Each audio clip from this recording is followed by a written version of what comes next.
সকাল সকাল ঘুম থেকে ওঠা, এটা যদি আপনার মধ্যে না থাকে, এটা ইসলামিক লাইফস্টাইল হতে পারে। You must be a morning person. সকাল সকাল উঠতে হবে। আপনার সময় এমন ভাবে মেনটেন করবেন আপনি যে সকাল সকাল ফজরের পর থেকে আপনি অ্যাক্টিভ। তার মানে you have to wake up early, you have to sleep early. একজন মর্নিং পারসন যদি না হন, এটা ইসলামিক লাইফস্টাইল হবে। এর কারণ আল্লাহ রাসূল সাল্লাল্লাহু আলাইহি ওয়া আলিহি ওয়াসাল্লাম আমাদেরকে সকালে জেগে থাকার ব্যাপারে ইন্সপায়ার করেছেন এবং তিনি দোয়া করেছেন এই উম্মার জন্য স্পেশালি, যে এই সময়টা এটা ফুল অফ বারাকা, ফুল অফ ব্লেসিংস। তিনি দোয়া করেছেন আল্লাহুম্মা বারিক লি উম্মতি ফি বুকুরিহা। আল্লাহ এই উম্মতের বুকুরটা মানে সকালের সময়টা, লেটস সে সানরাইজের পরে 3-4 ঘন্টা, এই সময়টাকে আল্লাহ আপনি বরকত দিয়ে ভরে দেন। এই সময়টাতে ঘুমানো যাবে না, এটা হচ্ছে বরকতের সময়। এবং আল্লাহ রাসূল সাল্লাল্লাহু আলাইহি সাল্লাম যদি কোনো সামরিক অভিযান প্রেরণ করতেন, এই টাইমে প্রেরণ করতেন, এই বুকুরের টাইম। এবং সাহাবারা তাদের কোনো ট্রেড ক্যারাভান, ব্যবসায়িক কাফেলা যখন সেন্ড করতেন, এই টাইমটাতে সেন্ড করতেন, কারণ এই টাইমটাতে বারাকা। এখন নিজের সাথে মিলিয়ে নেন যে এই টাইমটাতে আমরা কি করি। আমি জানি না আপনাদের কি অভ্যাস। আমি এসে তো শুনলাম যে জাহাঙ্গীরনগর বিশ্ববিদ্যালয়ে নাকি যতজন শিক্ষার্থী ততজনের জন্য এখানে আবাসনের ব্যবস্থা আছে। বাংলাদেশের কোনো ইউনিভার্সিটিতে নাকি এটা নেই। আলহামদুলিল্লাহ, অসাধারণ প্রিভিলেজ, এখানে অনেক সুন্দর সুযোগ। তো এখন বলেন আপনাদের সকালের রুটিন কি বলেন? আচ্ছা, ফজরের পরে আমরা ঘুমাই কারা কারা দেখি? আচ্ছা, ফজরের পরে আমরা একটু এক্সারসাইজ করি, পড়াশোনা করতে বসি কারা কারা? মাশাআল্লাহ, আছে কিছু? ঠিক আছে, হাত নামান। এবার 2 বারের 1 বারও যারা হাত তুলেননি তারা হাত তুলেন। আপনারা কি করেন? এইটা হ্যাঁ, ডিভাইস।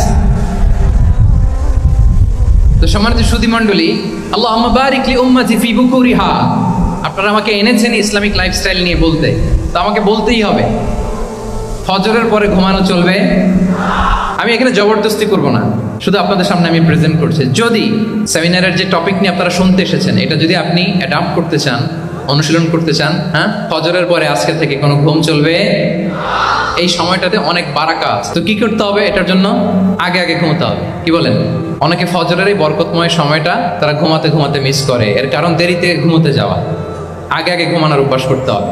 কিন্তু আগে তো ঘুম আসে না, তাই না? এই যে ডিভাইস আমাদেরকে ঘুমাতে দেয় না, আমাদের শান্তির ঘুম কেড়ে নিছে এই ডিভাইস। এই ডিভাইস অ্যাডিকশন, স্ক্রিন আসক্তি আমাদের শান্তির ঘুমকে কি করেছে? কেড়ে নিয়েছে। আল্লাহ তাআলা রাতকে বানিয়েছেন ঘুমের জন্য। ওয়াজআলনাল লাইলা লিবাসা। লিবাস মানে আবরণ। আমি রাতকে বানিয়েছি পোশাকের মতো আবরণ করে, যে আবরণ রাত্রিবেলা নিঝুম নিস্তব্ধ অন্ধকার দিয়ে ছেয়ে দেয়। ফলে মেলাটিন নামে একটা হরমোন নিঃসরিত হয়, আমাদের ঘুম ঘুম ভাব আসে। ঘুমের জন্য আল্লাহ তৈরি করেছেন রাতকে। এরপরে আল্লাহ তাআলা বললেন ওয়াজআলনান নাহারা মাআশা। আর দিনকে বানিয়েছি আমি প্রাণ চঞ্চল করে, দিনে আমরা কাজ করব। তাহলে রাতে আগে আগে ঘুম, আর দিনের বেলা আল্লাহ তাআলা আমাদেরকে কাজ করার জন্য সৃষ্টি করেছেন। কিন্তু এই সাইকেলটাকে আমরা ঘুরাই ফেলছি। রাতে যত দেরি করে আপনি ঘুমাবেন, সকালে ঠিক তত দেরি করে আমাকে উঠতে হয়, ঠিক কিনা বলেন? তাহলে ফজরের পর বকুর পিরিয়ড অফ টাইমটাকে কাজে লাগাতে হলে রাতে আমাদেরকে আগে ঘুমাতে যেতে হবে। রাতে কি করতে হবে? আগে ঘুমোতে যেতে হবে।